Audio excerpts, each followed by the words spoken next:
नवरात्र के अवसर पर अगर कोई भक्त माता की कृपा प्राप्त करना चाहता है तो उसके लिए सबसे सरल और सुलभ माध्यम होता है दुर्गा सप्तशती का पाठ। लेकिन दुर्गा सप्तशती का पाठ करना कोई इतना आसान नहीं है। उसको करने में लगभग 2-3 घंटे का समय लगता है और संस्कृत बहुत अच्छी होनी चाहिए।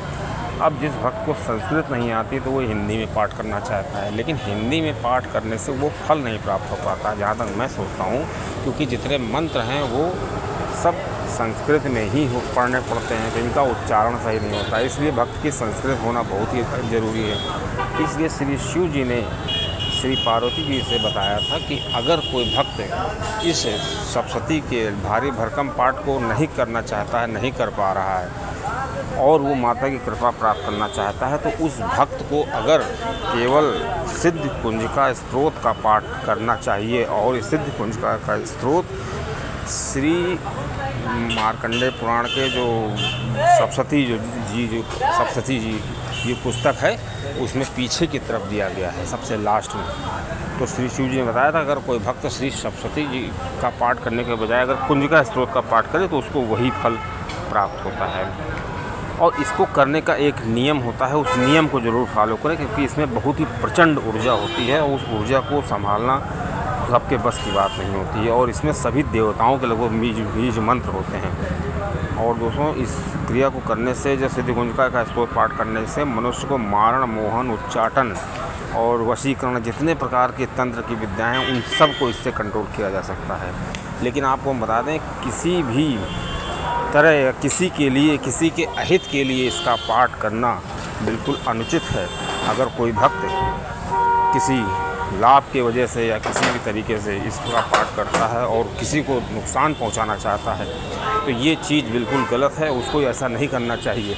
अगर वो ऐसा करता है तो उसको भविष्य में बहुत ही गलत परिणाम प्राप्त होते हैं। इसलिए केवल इसको अपने हित के लिए या केवल माता की कृपा प्राप्त करने के लिए भक्त को ऐसा करना चाहिए। अब दोस्तों, एक चीज़ बता दें आपको कि जो दुर्गा सप्तशती में सिद्ध कुंजिका का पाठ जो वर्णित है उसको करने के जो नियम होते हैं उसका महत्व। अब दोस्तों, इसका जो साधक होता है, जो इस पाठ को करता है, उसका आभा मंडल बहुत ही मजबूत हो जाता है और वो सकारात्मक सोचने लगता है और पाप के जितने दुष्प्रभाव हैं उससे वो ख़त्म हो जाते हैं। और भक्त को ये पाठ इसलिए संयम और समर्पण के भाव से ही करना चाहिए। और अगर अनजाने में कोई गलती हो जाए तो माता से क्षमा याचना ज़रूर करना चाहिए, संकल्प लेना चाहिए, क्षमा याचना पाठ के बाद ज़रूर करना चाहिए। संकल्प लेना बहुत ही ज़रूरी है। और दोस्तों, सप्तशती जी में जो ये बात बताई गई है कि इस पाठ को करने से पहले कुछ काम करने चाहिए, विधि जो है वो भी आपको पता होनी चाहिए। और जो गुरु मंत्र का है वो गुरु मंत्र को ज़रूर करना है, क्योंकि इससे क्या होता है कि अगर गुरु आपके पास नहीं है तो आप किसी पारलौकिक श्री शिव जी को अपना गुरु मान सकते हैं, क्योंकि जब पारलौकिक गुरु आप मानेंगे तो वो भी कोई साधारण नहीं होगा, वो आपका सारा बेड़ा पार कर देगा। दोस्तों, मेजर टिप सिग्नम चैनल में आपका स्वागत है। आपको जानकारी अच्छी लगे तो वीडियो को ज़रूर शेयर करिएगा। और दोस्तों, ये तो मैंने आपको बता दिया कि किस तरह से इस पाठ को करना चाहिए, ये आपको हम बताने जा रहे हैं। और इस पाठ का क्या महत्व है ये तो आपको पता चल गया है। अब दोस्तों, किस तरह पाठ करना चाहिए? सिद्ध कुंजिका का स्तोत्र का पाठ करने से पहले भक्त को ये नवरात्र से शुरू करना चाहिए और इसको करने का सही समय रात्रि का होता है, 9 बजे के बाद। अगर कोई भक्त रात्रि में नहीं कर सकता है तो वो सुबह कर सकता है और इसको प्रथम दिन से ही करना ज़्यादा उचित रहेगा। अगर कोई भक्त भूल जाता है या बाद में कहीं से जानकारी मिलती है तो दूसरे दिन, तीसरे दिन, चौथे दिन से भी शुरू कर सकता है सिद्ध कुंजिका का पाठ। लेकिन इसका एक पाठ नहीं करना, पहले तो हमें संकल्प लेना है। 9 दिन का हमें संकल्प लेना है कि 9 दिन में हम इस पाठ को करेंगे। और भक्त को सबसे पहले काम करना चाहिए कि संकल्प में माता से प्रार्थना करना चाहिए कि हमें कम से कम मैं 51 पाठ आपके करूँगा 9 दिन तक और इसके लिए मुझे शक्ति दें। इस प्रकार वो 9 दिन तक 51 पाठ करेगा। अब दोस्तों, इस पाठ को करने से पहले या उसके समय कुछ नियम होते हैं। सबसे इम्पॉर्टेंट चीज़ होती है कि ऊनी आसन होना चाहिए। मतलब ये अच्छे रिजल्ट्स के लिए है कि अच्छा रिजल्ट अगर आप चाहते हैं तो किस तरह का आसन होना चाहिए? ऊनी आसन होना चाहिए। समय क्या है? 9 बजे के बाद, सबसे बेस्ट रिजल्ट के लिए। और इस पूजन को, इस पाठ को करने से पहले गणेश जी का पूजन करना चाहिए, गणेश जी की आरती जो भी करना चाहें। गुरु मंत्र का एक माला या जितनी मालाएं कर सकें वो ज़रूरी करना है। और उसके बाद दोस्तों हमें श्री शिव जी की ओम नमः शिवाय का जाप करना है। इससे क्या होगा कि हमारा जो ऑरा होगा वो मजबूत होगा और हमारे शरीर में जल तत्व की जो प्रधानता हो जाएगी। इससे जो ऊर्जा प्राप्त होगी वो बहुत ही ज़्यादा बैलेंस हो जाएगी। उसके बाद हमको नवग्रह की पूजा करना चाहें या भैरव बाबा के जो एक माला ज़रूर करना चाहिए। इसके बाद ही हमको इसका पाठ करना चाहिए। दोस्तों अगर कोई भक्त इस पाठ को करने में 9 दिन सफल हो जाता है, 51 पाठ 9 दिन विधि पूर्वक पूरे लगन से पूरी मन से अगर करता है तो उसकी सबसे विकट से विकट समस्या ख़त्म हो जाएगी और उसको किसी भी तरह की जो समस्या चल रही है उसकी लाइफ में कुछ बिल्कुल छू मंतर हो जाएगी। अब दोस्तों माता से प्रार्थना करनी है कि आप जब ये पाठ कर रहे हैं तो माता जी से यही प्रार्थना करें कि आपकी जो ऊर्जा है वो मेरे अंदर प्रवाहित हो। और अगर कोई भक्त चाहता है कि इस पाठ से हमको और अच्छे परिणाम मिलें, एक ऐसे परिणाम मिलें जो कई मल्टीपल में हो, मतलब कई दुगनी तिगुनी ऊर्जा मिल जाए, तो उस भक्त को क्या करना चाहिए कि इस पाठ को करने से पहले निर्वाण मंत्र का संपुट लगा करके इसका जाप करना चाहिए। और अच्छा रिजल्ट चाहिए तो इस पाठ को करने से पहले एक माला निर्वाण मंत्र की करें। वो निर्वाण मंत्र आपको मालूम होगा, ओम ऐं ह्रीं क्लीं चामुंडाय विच्चे। इसका जाप करें ओम लगा करके। इसका 108 जब मतलब बार जाप करेंगे, मतलब एक माला करेंगे और बाद में भी करें, इससे बहुत अच्छे परिणाम प्राप्त होंगे और जो किसका उत्कीलन की समस्या है वो भी समाप्त हो जाती है। और दोस्तों इसमें संपुट लगा करके आप पाठ कर सकते हैं। जैसे 3 मंत्र आपको बता दें, बहुत ही सिद्ध मंत्र हैं। पहला है सृष्टि स्थिति विनाशानाम शक्तिभूते सनातनी गुणाशय गुणमय नारायणी नस्तुते। एक मंत्र ये लगा सकते हैं, सर्वमंगल मांगल्ये शिवे सर्वार्थ साधिके शरण्ये त्र्यंबके गौरी नारायणी नमस्ते। एक मंत्र और लगा सकते हैं, शरणागत दीनार्थ परित्राण परायणे सर्वस्यार्थ हरे देवी नारायणी नमस्ते।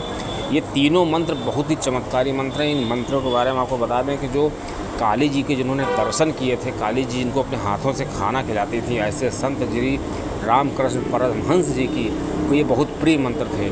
और ये मंत्र आज भी उनकी जब आरती होती है तो ये मंगलाचरण में ये मंत्र गाए जाते हैं। इसलिए हम तो आपको सलाह देंगे कि इस मंत्र का हमेशा जाप करें। लेकिन इन मंत्रों को कभी भी मतलब हाथ पैर धो के या पूरा नहा धो करके ही जाप करें, ये नहीं सोते समय जाप कर लें, ऐसा ना करें।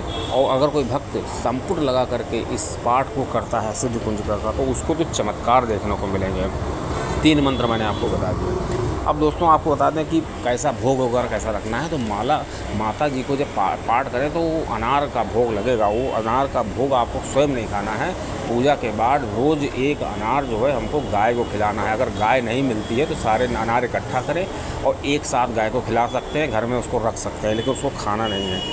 दूसरी सबसे बड़ी चीज़ है कि आपको भोग कौन सा लगा रहा है। ये तो बात होगी माता को कौन सा भोग लगेगा। माता को अनार का भोग लगेगा और आपके घर के लिए, परिवार के लिए कौन सा भोग लगेगा। उसके लिए आपको केवल बतासा और लौंग का भोग लगाना है। आपको यही 2 चीज़ का भोग लगाना है और इस भोग को लगा करके इसको कभी भी बाहर नहीं बांटना है। इसको केवल परिवार के लोगों में ही बांटना है। और साथ में एक मीठी चीज़ भी ले सकते हैं, खीर वगैरह बना लें, घर की बनी हुई खीर। ये नहीं कि बाज़ार से आप मिठाई खरीद लाइए, ऐसा कुछ नहीं, केला वाला नहीं। केवल मीठी खीर बनाइए, बढ़िया जितनी अच्छी बना सकते हैं, लौंग बतासा। इसका पूजन करने के बाद घर के सदस्यों में सभी को बांट दें प्रेम पूर्वक। और उस जो बर्तन है उसको चाट पूछ के खा जाए। ये नहीं कि उसमें खीर लगी है आपने उसको जूठे बर्तनों में डाल दिया, ऐसा ना करें। और दोस्तों तीसरी सबसे बड़ी चीज़ है कि भोग का भी बहुत महत्व होता है। अब ये जब पाठ आपका 9 दिन पूरा हो जाएगा उसके बाद आपको पता होगा कि इसमें 9वें दिन या 10वें दिन, आप 9वें दिन रात में या 10वें दिन सुबह आप हवन कर सकते हैं। तो हवन के लिए आपको क्या करना है, इसी दुर्गा सप्तशती के जो पाठ होते हैं, जो मंत्र हैं, इन्हीं की 51 बार आहुति देनी है। और आपको हवन सामग्री किस चीज़ की बनानी है वो भी मैं आपको बता दूँ। हवन सामग्री के लिए घी और काले तिल, ये तो पता ही होगा आपको। खीर की भी आहुति दी जाती है। तो घी, देसी गाय का घी हो और खीर, मीठी खीर और तिल की आहुति देनी। लेकिन अगर कोई भक्त ऐसा है जो किसी शहर में रह रहा है और ज़्यादा समय नहीं है उसके पास, वो नहीं लगा सकता है, हवन नहीं कर सकता है, तो उसको एक तरीका मैं आपको बता देता हूँ। मुझे भी महापुरुष ने बताया था कि अगर कोई भक्त हवन नहीं कर सकता है तो वो मतलब 51 पाठ 9 दिन तक तो करेगा ही उसके सिद्ध कुंजिका के। और अगर हवन नहीं कर सकता तो 11 पाठ 9 दिन तक और कर ले तो वो हवन के बराबर हो जाता है, मतलब वो हवन ना करे। लेकिन ऐसे भक्तों को या सभी भक्तों को जो भी सिद्ध कुंजिका का पाठ करते हैं या नवरात्र का व्रत रहते हैं, नवरात्र में किसी भी तरह का माता का पाठ करते हैं, उनको कन्या को पूजन करना, कन्या को भोजन कराना बहुत ही आवश्यक होता है।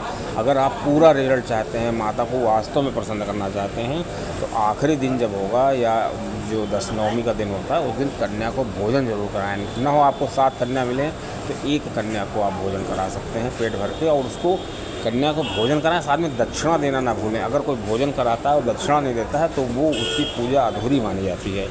इस प्रकार दोस्तों आप चमत्कार देखेंगे। जो भी भक्त इस पाठ को करने में सफल हो जाता है उसको माता की कृपा जरूर प्राप्त होगी, ये तो मैं गारंटी के साथ कह सकता हूँ। और उसके अंदर एक सबसे बड़ी चीज़ होगी कि उसका जो पूजा करने का आध्यात्म में जोड़ने